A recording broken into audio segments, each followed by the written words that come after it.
तर नमस्कार मित्रांनो, आज आपण बनवतो चिकन पेशावर आणि ही डिशची आयडिया आहे राजभाऊ आणि गिरीश भाऊंची. त्यांच्याच हातून आपण आज बघतोय ही चिकन पेशावर. त्यासाठी खडा मसाला घेतला आहे, जो तव्यावरती गरम करून घेतला आहे, रोस्ट करून घेतला आहे आणि आता त्याची पावडर करायला लावली, कारण की याच्यामध्ये खूप कमी मसाले जातात आणि खडा मसाला हा मेजर पार्ट आहे त्याच्यातला.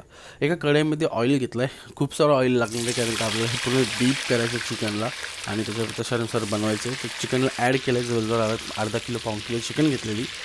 ऑइलमध्ये डीप करून केलं 2 ते 3 मिनटं परतून झाल्यानंतर त्याच्यावरती खूप सारा मीठ टाकलं. याच्यामध्ये मीठचा पार्ट पण खूप जास्त आहे, कारण का मिठावरती तिला शिजवायची, मीठच हा मेन पार्ट आहे.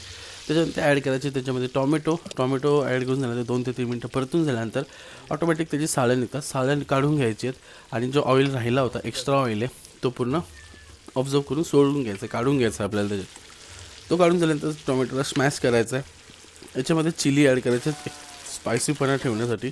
त्याच्यानंतर आलं लसूण पेस्ट चॉप